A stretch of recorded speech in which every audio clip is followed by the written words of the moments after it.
So, hi, good morning, good afternoon to everyone from all over the world. Warm welcome to today's webinar on hemoadsorption in sepsis and other scenarios. This is Alvin from Jeffron. Founded in 1989, Jeffron is a company dedicated to the blood purification, especially hemoadsorption therapies and products. We're honored to host this session to share some real-world experiences about hemoadsorption. And I'm very pleased to introduce our special guest and moderator today, Professor Claudio Ronco from Italy. He is the director of the International Renal Research Institute of Vicenza, IRIV in short, and a professor of medicine at the University of Padova. And today, Professor Ronco will guide the session and formally introduce our speakers today, Dr. Natachai Swisaward from Thailand and Dr. Rain Tim from the Philippines. And we will have presentations followed by discussion panel. Professor Ronco and our clinical manager, Sumesh Mani, will lead this discussion section. Please feel free to submit your ideas or questions anytime via the Q&A box. So thank you all for being here today. Now, let me hand the session over to our honored moderator, Professor Ronco. Warm welcome. Thank you very much. Thank you very much for inviting me to moderate this session. And thanks to Jaffron for organizing this very quick but intense webinar on a specific topic, which I think today is of enormous interest, and it is mostly related to the septic condition in critical care medicine. Critical care medicine has evolved significantly, and the area relevant to extracorporeal blood purifications and organ support has become one of the very important areas of development that has allowed to improve complications, but also survival in extracorporeal support and therapy for critically ill patients. Now, it is extremely of interest to express the important appreciation to the development of devices that go beyond the classic dialysis treatment and go beyond the classic renal replacement therapy. Today, thanks to the use of a new mechanism, which is adsorption, and thanks to the development of extremely biocompatible and well-tolerated devices, we have the possibility to perform treatments called hemoadsorption that are indeed allowing to achieve not only blood purification, but also hemoequilibration and restoration of homeostasis, in particular immunohomeostasis, which is extremely important in septic patients that are affected by a typical derangement of the immune response. Now, these patients may require specific attention, but one of the most important aspects is that it has been clarified over the years that as early as the intervention is implemented, the results tend to be definitely better, which means somehow that we have to consider hemoadsorption not only a treatment, but also a specific prevention of development of more severe condition and protection for different organs. I use the term hemoadsorption PPT, which is prevention, protection, and treatment. I think that we will hear from the two speakers of today how to manage sepsis in critically ill patients and how to use hemoadsorption and what is the role of hemoadsorption. As well, the interesting presentation from Professor Ray Jane Tan from Philippines will probably put us in the condition to evaluate what are the scenarios that may be more representative of our day-by-day clinical activity. And indeed, this is extremely important because we have countries with different income, with different level of expenditure for healthcare, and therefore prioritization of the expense and the allocation of resources is extremely important for conducting a patient-centered approach to sepsis and critical care. I think the topic is extremely hot, and it has been highlighted that this is one of the conditions with very high mortality. And therefore, treatment of sepsis has always been a challenge for intensive care. I apologize, I didn't have my camera on here. I think sepsis has always been a challenge, I was mentioning, because mortality was very high, and all the pharmacological approaches that we have observed in the past with randomized trials, with exploratory trial, have shown very poor results with the let's say pharmacological intervention.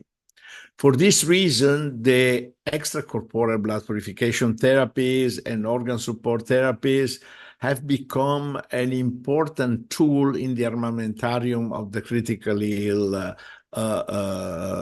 in the therapy of the critically ill patient and in the hands of the critical care physicians. So I think it would be important to realize that the use of hemoadsorption represent one step forward in comparison to what has been done in the past with classic diffusion-based dialysis or convection-based hemofiltration, hemodiafiltration. Today, we have the possibility to tackle specific molecules, including protein-bound toxins that have not been removed in the past by other therapies, which means we have a new tool, a new strategy, and we can also probably obtain important results by removing not only toxic molecules, but also causative molecules of the syndrome, including endotoxin, endotoxin fragments, and the so-called DAMPs and PAMPs, which represent the damage and the pathogen-associated molecular patterns typical of the sepsis syndrome. Having said that, I am extremely honored to introduce our first speaker, which is Professor Natachai Srisalvat from the Division of Nephrology of the King Chulalongkorn Memorial Hospital from Thailand. Natachai has been often part of our consensus conferences and discussion, international meetings on AKI and sepsis and renal replacement therapy. So I cannot see a better person to describe the actual role of adsorption and hemoadsorption in the management of sepsis in the critically ill patient. And he has a direct experience And I'm really looking forward to listening to his presentation. Natachai, please, can you start your presentation?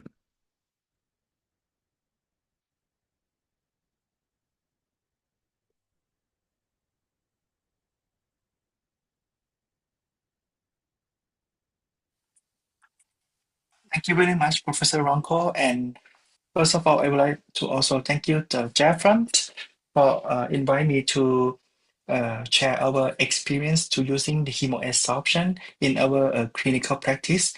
I will have two case sharing for this presentation, starting from the first cases. This is an 80 years old Thai male who just come to our hospital last month with the presenting symptom of fever and right upper quadrant pain and develop severe hypertension and with hemodynamic unstable.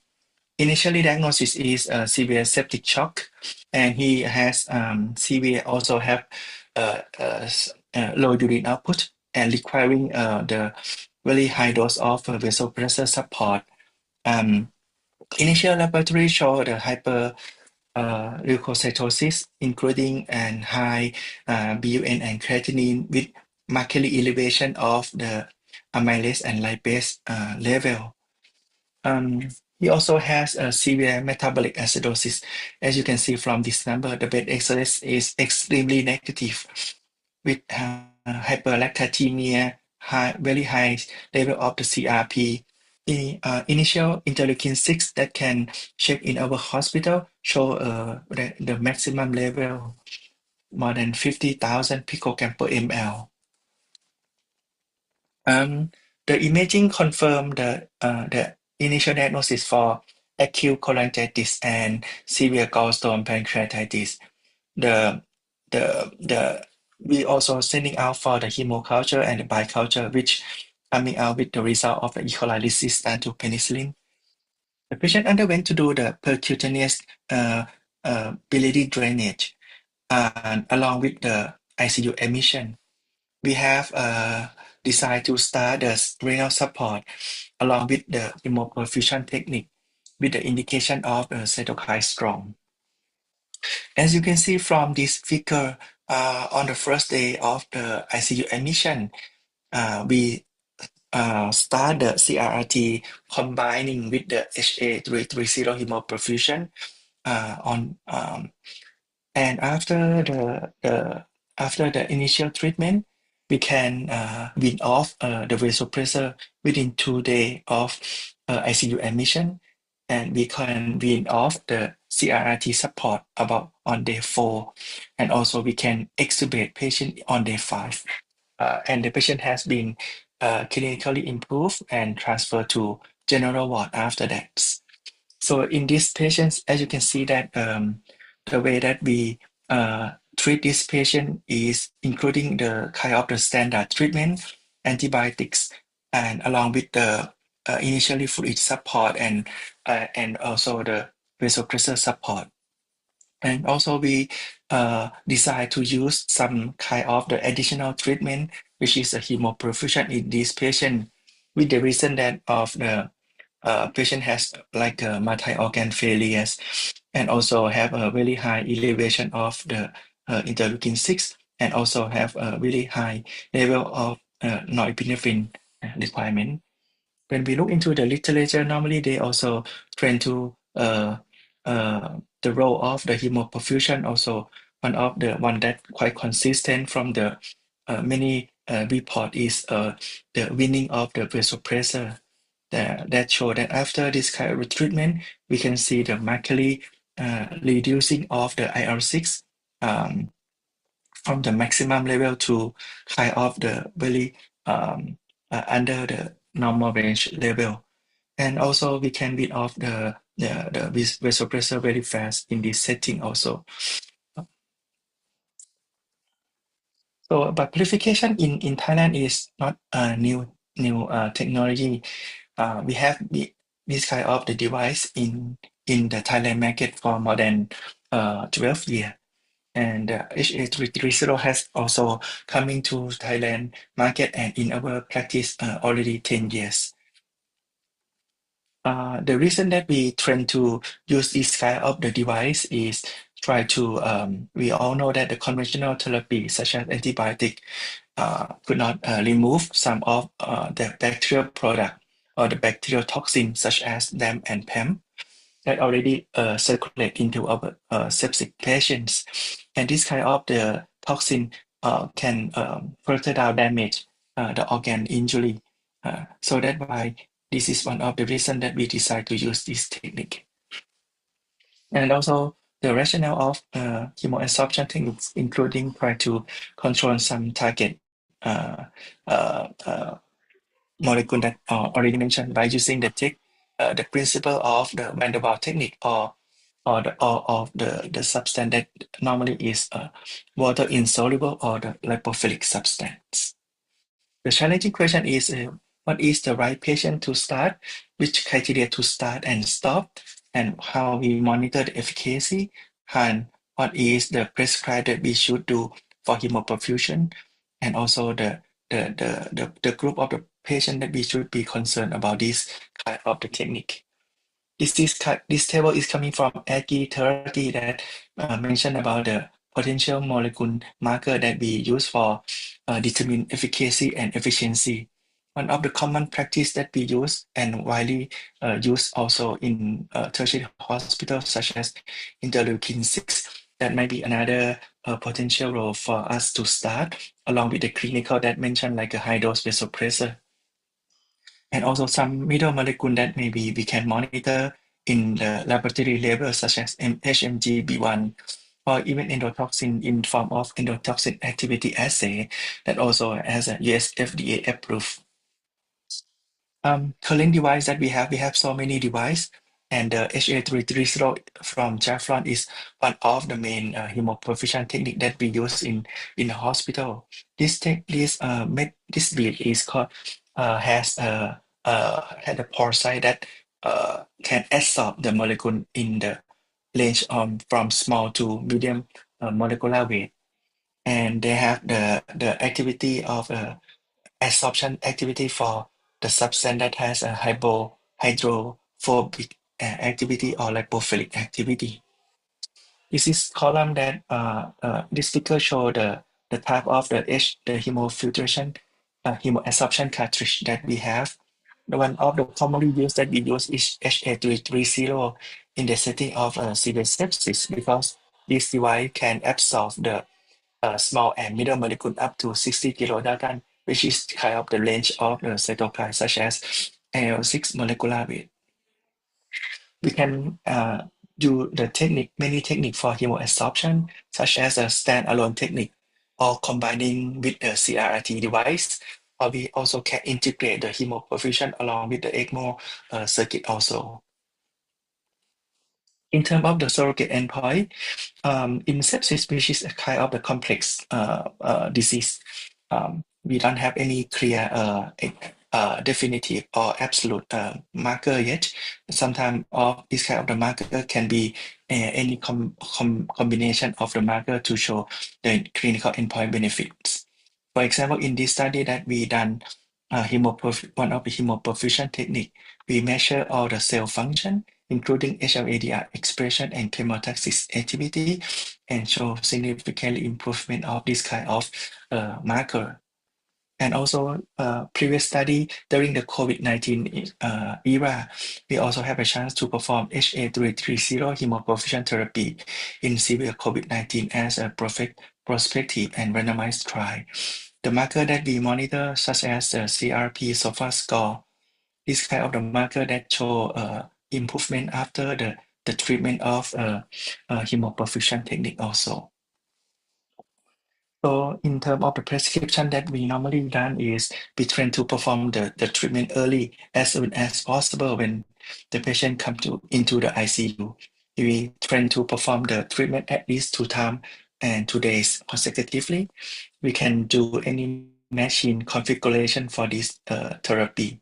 We plan to do this kind of treatment at least 4 hours per day. And the vascular access that we perform is kind of the standard CRRT access. And in the patient who don't have any contraindication to heparin, we train to use the heparin. So for the second case, I would like to discuss about the intoxication scenario. This is another 30 years old man who come to our service last year. He has underlying disease of major depressive disorder who ingest the nearly 30 tablets of extended release of bupropion. And he developed the general tonic-clonic seizure 6 hours after the ingestion. At the time of the hospital admission, he has in the state of status epilepticus with some of cardiotoxicity, prolonged QTC interval. As you can see from the EEG monitoring show the epileptiform discharge is still the seizure activity is still ongoing. In this treatment, we provide the standard treatment of the intoxication, including using the whole bowel irrigation and provides the anti-epileptic medicine along with the hemoperfusion technique. As you can see that in terms of acute poisoning patients, other than the standard therapy, in terms of the antidote, we still have quite a limitation of antidote to control the intoxication drugs.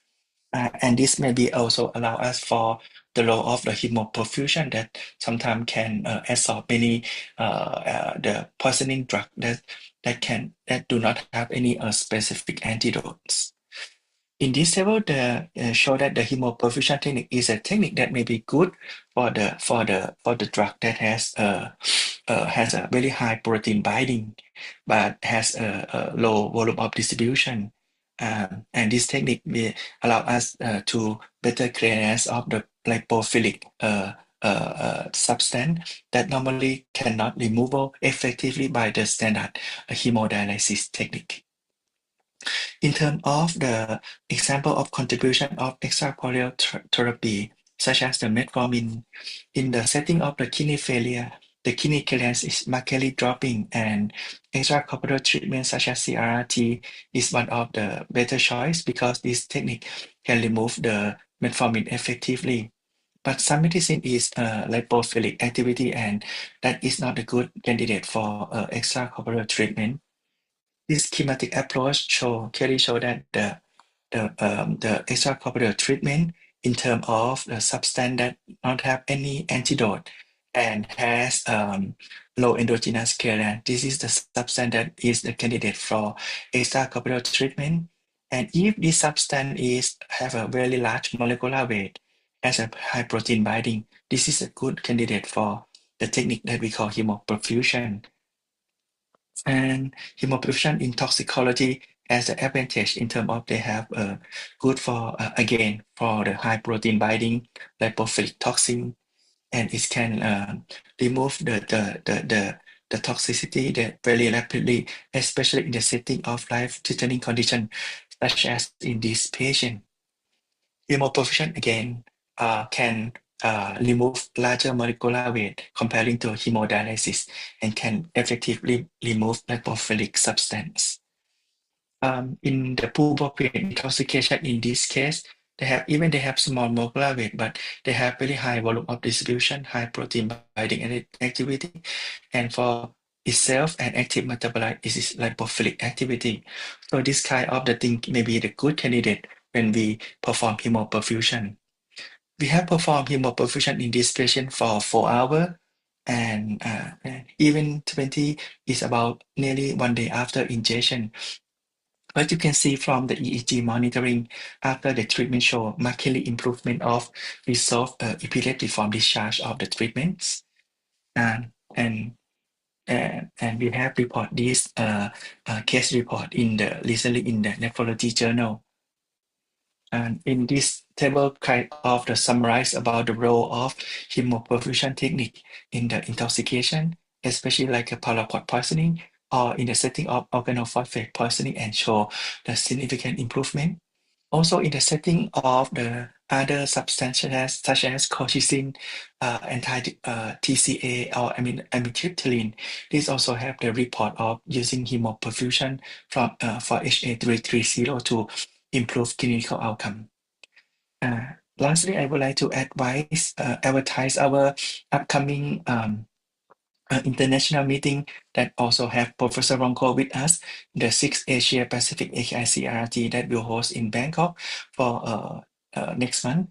And we are very welcome to all Philippines people to join this meeting. Thank you very much for your attention.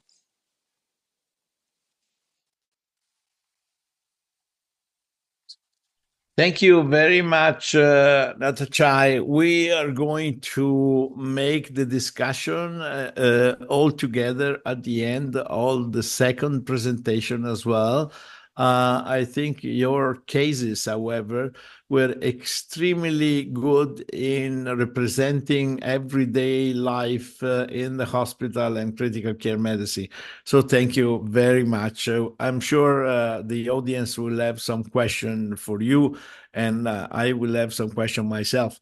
It's now time for me to introduce Professor Ray James Tan from Philippines. I have to say that Philippines is a country which has been extremely active in the use of hemoadsorption, and we have learned a lot from their experience in different hospitals. Professor Tan is Chief of Division of Nephrology, Department of Medicine, the University of Philippine General Hospital, and Clinical Associate Professor at the University of the Philippine College of Medicine. So, Professor Ray, the floor is yours.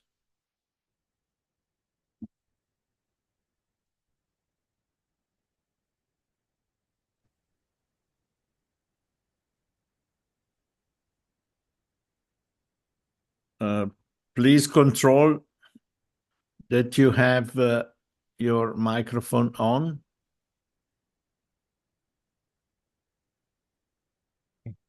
Good afternoon. I am Dr. Ray Tan. I'm the Chief of Division of Nephrology in a university-based tertiary government hospital in the Philippines. I will be discussing our own experience in using hemoperfusion in a resource-limited setting for patients with sepsis and leptospirosis.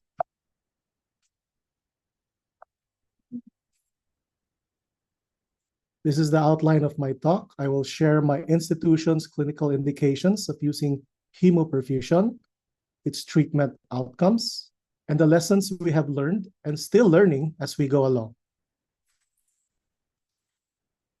A multidisciplinary team came together to create what would be our leptospirosis pathway. Experts from infectious disease, cardiology, emergency and critical care medicine, and nephrology created our own algorithm to guide us in our decision-making in terms of how to approach critical cases such as leptospirosis. The indications for hemoperfusion are as follows. So let me share with you our first case of leptospirosis during the recent series of monsoon rains and flooding in Metro Manila. So we have a 39-year-old male who came in with a history of 2 weeks, allegedly being bitten by a rat while sleeping on the floor at home. And then 3 days prior, he had diffusion of abdominal pain, nausea, diarrhea, decreasing urine output.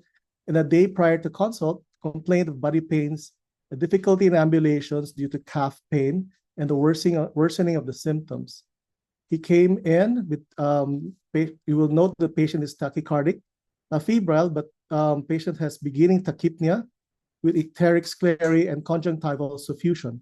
And crucially, patient has no urine output upon insertion of a Foley catheter. I highlighted some of the significant laboratories we got: leukocytosis, thrombocytopenia, azotemia, an elevated LDH, an elevated procalcitonin. A leptoagglutination test showed an IgM negative.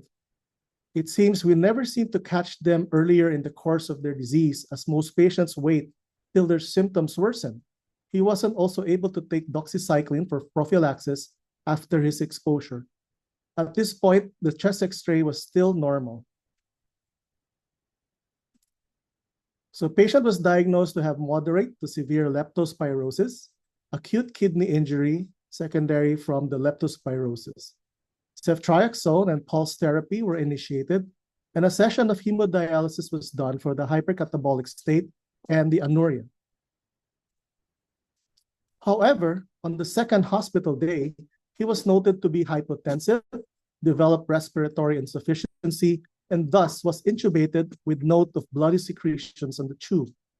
We assessed him to have acute respiratory failure, secondary to diffuse alveolar hemorrhage, in septic shock, secondary to leptospirosis, and severe leptospirosis in Weill syndrome.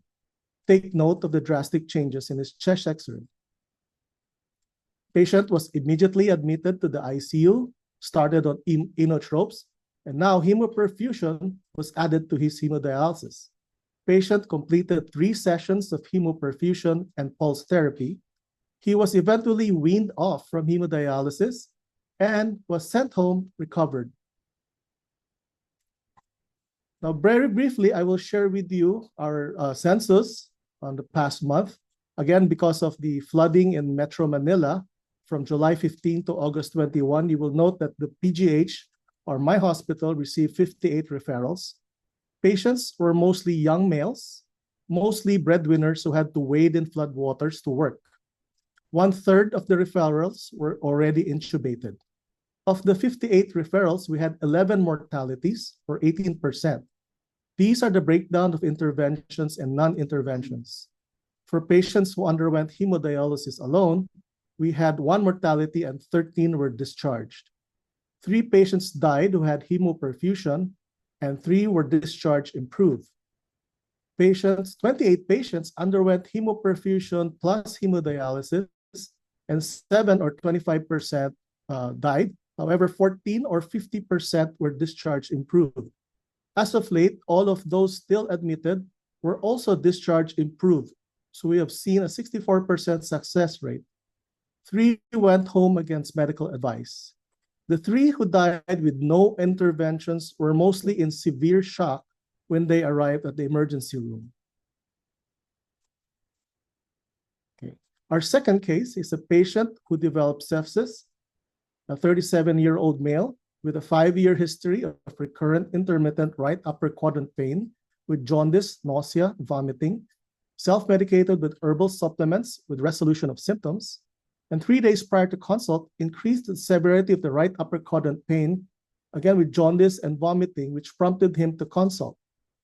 At the ER, patient was noted to have jaundice, pale palpebral conjunctivae, clear breath sounds, relatively soft abdomen, and a good urine output. These were the lab results. Again, I will summarize it. Patient had mild anemia, leukocytosis, and thrombocytopenia. There is azotemia, hyponatremia, hypokalemia, and hypomagnesemia. Blood gas shows respiratory acidosis with metabolic acidosis, and a PF ratio of 269, signifying acute lung injury. Chest X-ray and ECG were relatively normal, but the procalcitonins were very much elevated. The hepatobiliary ultrasound showed signs of cholangitis with signs of distal obstruction or stricture formation. The blood culture grew a gram-negative bacilli. Assessment was severe cholangitis and sepsis, obstructive jaundice secondary to biliary stricture, and acute kidney injury from the sepsis. Management included platelet concentrate in transfusions, antibiotics, and was scheduled for an ERCP. However, after multiple attempts with ERCP, it failed to cannulate due to high-grade biliary stricture, which was confirmed by CT scan. PTBD was planned and was admitted to the ICU. At this time, patient was already developing respiratory distress, hemoptysis, and desaturation, and thus was intubated. Impression here was now ARDS with diffuse alveolar hemorrhage from severe thrombocytopenia from sepsis. The ABG again shows respiratory and metabolic acidosis, still with anemia, leukocytosis, and thrombocytopenia with azotemia. And note that the severe pulmonary infiltrates from the alveolar hemorrhage. This time, PTBD was attempted, but again failed. Thus, eventually, hemoperfusion was ordered and 3 sessions were done because of the worsening sepsis. Amazingly, after hemoperfusion, jaundice gradually decreased, oxygen saturations improved. Eventually, ERCP was successfully done. Patient was eventually extubated, eventually discharged, improved. Just to share with you what were the lessons learned here, that success depends on appropriate patient selection and timing of intervention, which is especially critical in a resource-limited setting. Thank you.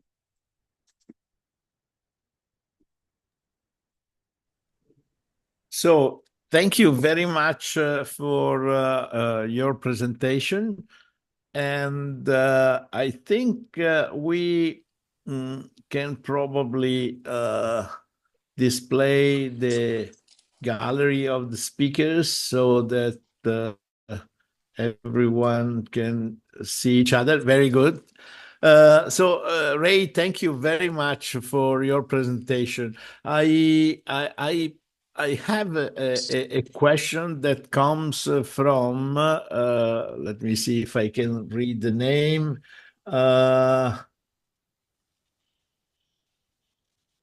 I know India, a colleague, I know India. He would like to know a little more in detail the criteria for using a specific cartridge for different indication. This is a question for both for Natachai and for Ray. In other words, we have seen from the presentation of Natachai that we have available cartridges like the HA130, HA230, HA330, and actually in Europe we also have available the HA 380.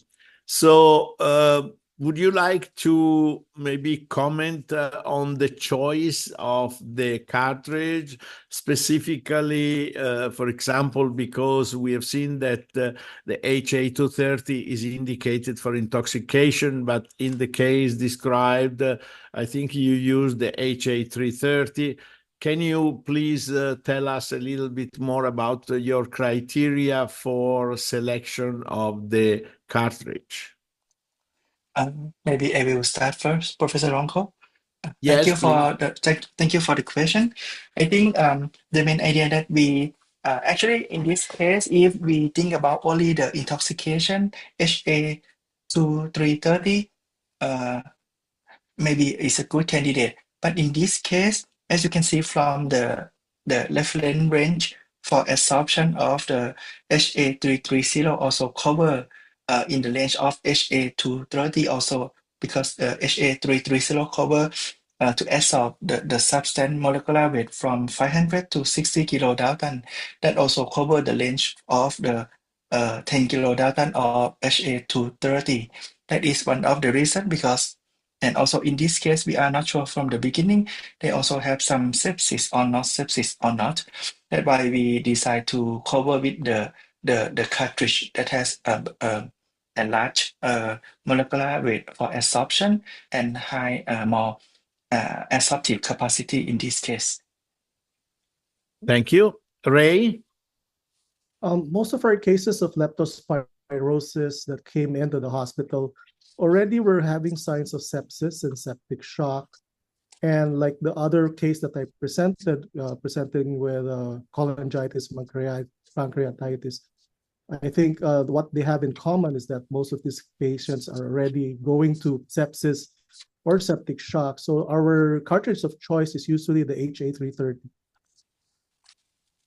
Okay, I think both answers tell us that the clinical conditions of these patients are often complicated by different multiple pathogenetic situation.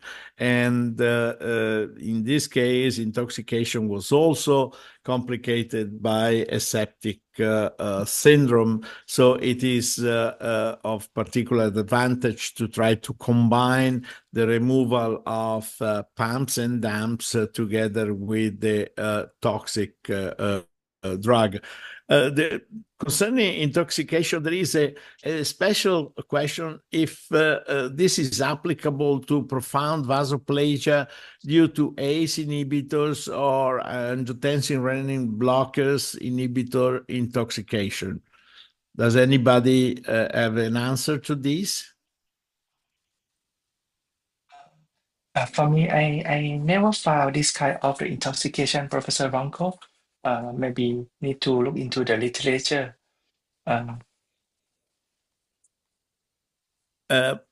Ray, do you have any comment on this? No, unfortunately, not yet.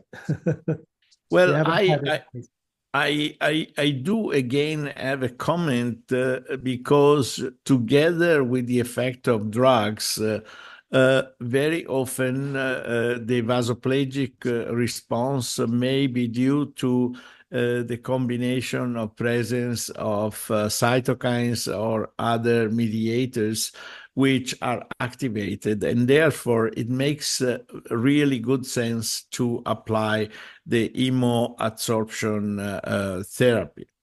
Now, there is a question now, is it possible to running hemodialysis or SLED together with the HA330 without anticoagulant, and how can we prevent clotting in the bloodline? Now, before you experts answer this question, I think we would like also you to comment on, first of all, how and when do you decide to initiate? So are you trying to initiate in a very early phase, etc.? And then we have seen from the slide of Natachai treatments of duration of 4 hours, potentially at least one treatment per day, etc. Do you have comments on all these aspects? So is it possible to run with in conjunction with hemodialysis, with SLED or CRT? Yes, Professor Ronco, I think definitely we can run the hemoperfusion device with all kind of the standard hemodialysis machine. But in terms of anticoagulants, this is kind of the challenging for us also, because we all know that during the sepsis, patient also sometimes have a profile DIC, and this kind of the DIC is one of the prothrombotic factor for and make us difficult to run the hemoperfusion without the anticoagulants. But sometimes we have like a contraindication to use anticoagulation, that sometimes we need to run the HA330 without any anticoagulant, but very caution about the early clotting. Do you have any particular, let's say, contraindication in case of low platelet count? Yes, no, very first, yeah. Right. In our case, for example, most of our leptospirosis, they might come in with thrombocytopenia. So, but then again, weighing all the risk and benefit, we proceeded most of our, we usually pair our hemoperfusion with hemodialysis. In a resource-limited setting, we seldom get the chance to do a CRRT because of cost. So we usually pair it with hemodialysis or SLED, and we do heparinize these patients with very much of watching for bleeding tendencies and with standby platelet transfusions just in case if the patient bled. Fortunately, most of our cases, if the ones I presented, did not have any bleeding side effects. You know, it's interesting that I used to comment on the thrombocytopenia that in patients that undergo hemoadsorption that have thrombocytopenia induced by the sepsis syndrome, the platelet count tend to increase after treatment rather than decrease because you are mostly reducing the effect of the septic syndrome on the platelet count. So I think this is extremely important. Do you have any experience on the use of citrate? In Okay, so because I think when we perform hemoperfusion, sometimes we use quite a high blood flow, like not a high, like a 150. But to use a citrate, I think is quite interesting. But sometimes in this patient, as you can see, they have a very high lactate level, and they have very severe acidosis. Sometimes that kind of, and also have liver dysfunction. So that kind of thing make us very caution to use a citrate in this setting, but we would love to try. We would love to try, but in the real world setting, sometimes it's quite difficult to apply early citrate in this setting. Ray? Right now, no, but we used to have, if I remember right, along the early 2000s, we still have those old hemodialysis machines. I did have an experience with using side, but not paired to any form of hemoadsorption. But yeah, would be nice to try. Concerning the duration of the session, most of our cases we underwent 4 hours. If paired to hemoperfusion, that's usually 3 sessions, successive sessions. okay. There is a question if, and we know that there are several studies on whether patients undergoing hemoperfusion have an altered pharmacokinetics of different drugs, including antibiotics. I think the beloved Professor Bellomo was leading the research in this area and has published together with Antoine Schneider and our own group also published this. There is a effect of hemoperfusion on pharmacokinetics of antibiotics. But again, if you use a section of 4 hours, basically instead of adjusting specifically the dose during the treatment, it's much easier to administer the antibiotic dose just after the session, I think. So does anybody has experience with hemoperfusion in severe dengue? Oh, Dengue. yep. Natasha? In severe dengue, right? Severe dengue. Yeah.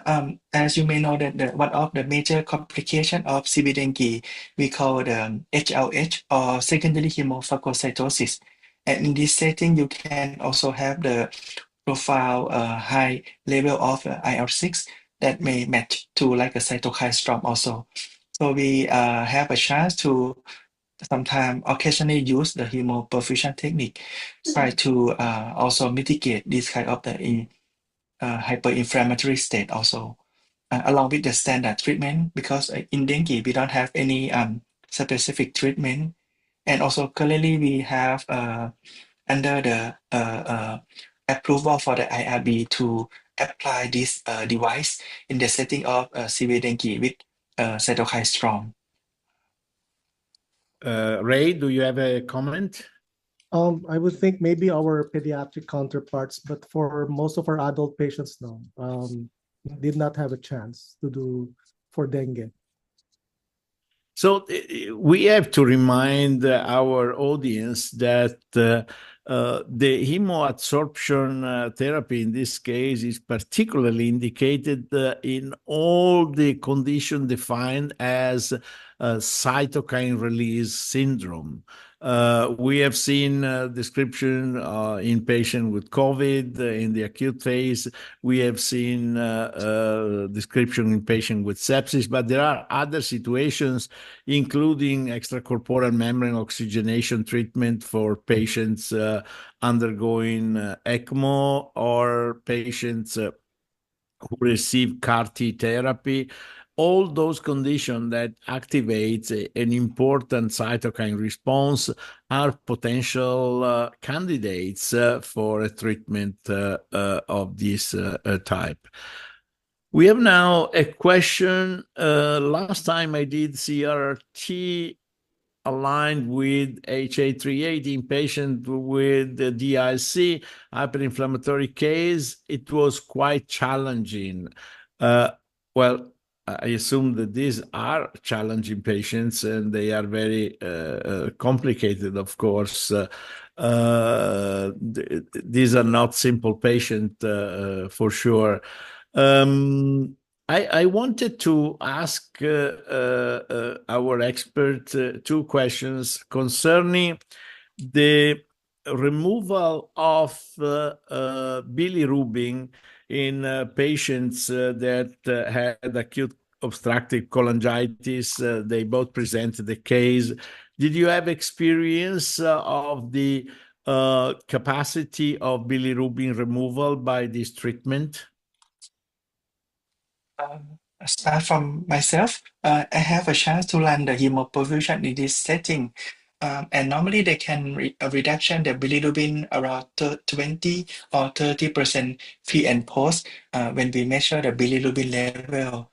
But that in that case, if they have profile like acute liver failure, I still tend to prefer some kind of the device that has specific design for liver support system, such as high volume plasma exchange, or some kind of like a DP mass also. That might be another suitable setting. But in case of they have some liver dysfunction, yes, we can try the hemoperfusion technique in this setting. Can we explain to our audience briefly what DP mass is? Oh, yes. I think the DPMA is the system that designed for dedication to have the first column to filter the plasma out from the patient body and to run to the second adsorptive device that we call the BR350. This one has another mechanism like an anion exchange lacing that will minimize all kind of the albumin bar toxin. And then they will have another column that's called HA330 for the cytokine removal also. So this system will allow us to control and minimize all the albumin bar toxin that normally excreted by normal liver fun, not liver, but when liver dysfunction, you have this kind of thing markedly elevate in your blood system. I think it's worth to mention that now that MARS has been discontinued, DP mass is probably the only system for acute liver dysfunction that operates simultaneously on the bilirubin and bile acid removal and cytokine and inflammation removal. So this is extremely important. Ray, you mentioned before the pediatric population. As far as I know, Jaffron is the only company who makes very small pediatric cartridges. Do you have experience on application of hemoadsorption in pediatrics? Apologies, but no. I handle mostly adult patients. Maybe we have somebody in the audience.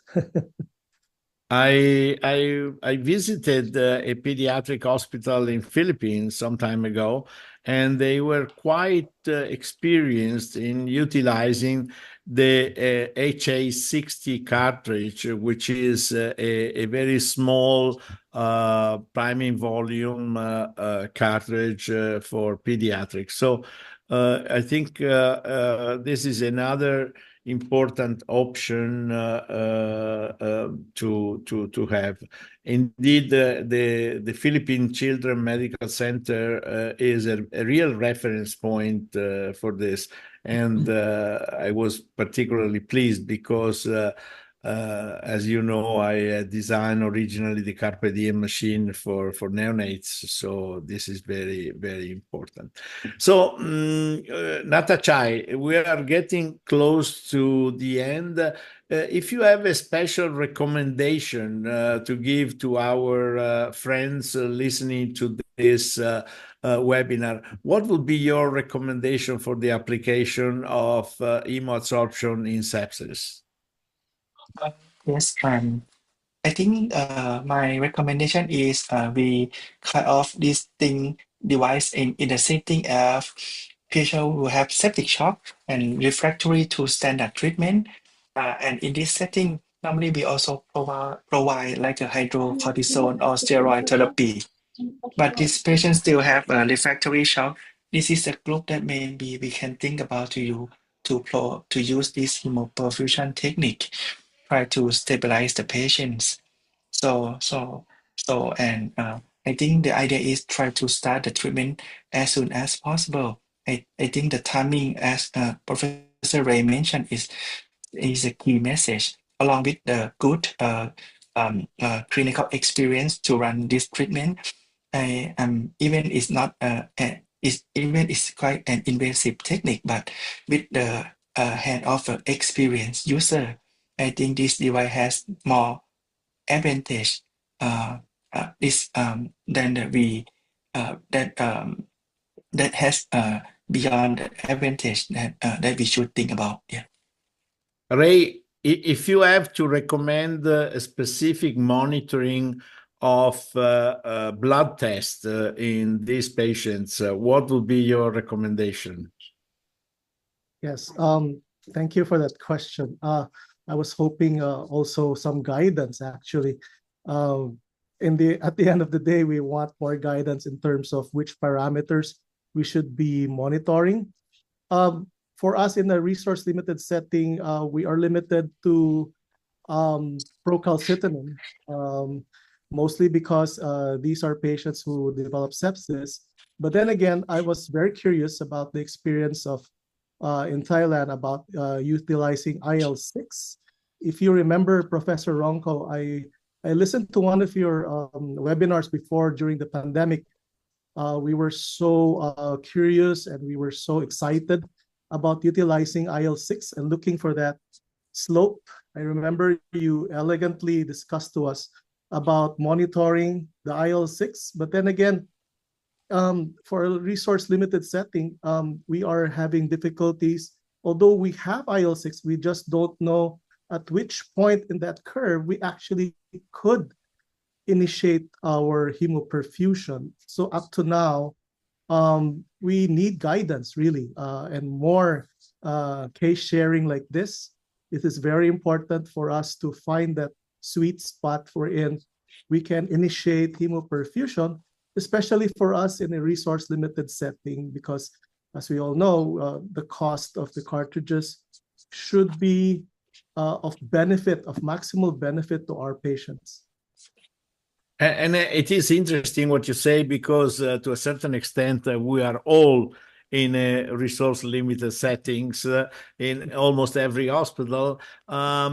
There is nothing more important, in my view, than the clinical experience of the operator. And this is what normally guides the early application of this therapy, because we don't want to apply when the septic shock is already in an irreversible phase. We want to try to apply in a much earlier phase, possibly preventing and protecting the organs in this case.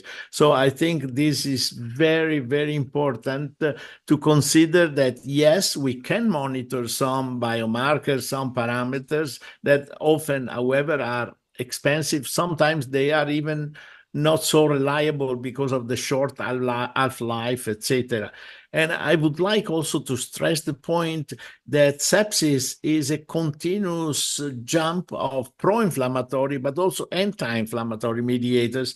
And therefore, the hemoadsorption, being aspecific, tends to remove the peaks of this high concentration of toxic cytokines in this moment.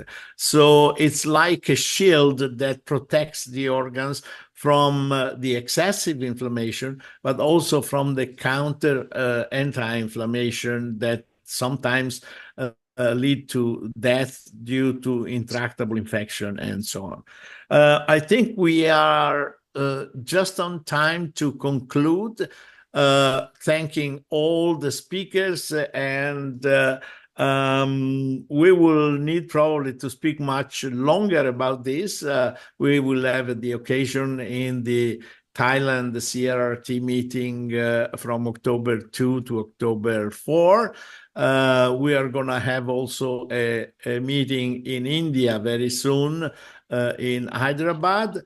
And I would like to now pass the word to the organizers and JAFRON team for concluding this wonderful session. From my side, thank you very much for the instructive and informative session. Thank you, Professor Ranko. Thank you, Professor Natacha and Rai. Specifically on time, be able to answer all the questions. And for the half of JAFRON, thanks everyone for the wonderful questions here. And please see the summary there. You can please give us your comments, valuable comments. We have upcoming one more webinar next week from our European experience. And Professor Ranko, again, we want your support like this to facilitate the right questions. I know we have a lot of questions to ask, and we will have more sections like this. Thank you very much again for sharing, Professor Rai and Natacha, your wonderful experience. And see you again. Thank you. Thank you all. ครับสวัสดีครับ Thanks all for your time. Thank you. Thank you, Professor Ranko. Thank you all. Thank you, Professor Ray, Professor Nazarchai, and all the audience participants. If you have any questions, we can keep updated with our JAFRON staffs. Thank you. Have a nice day. Bye-bye.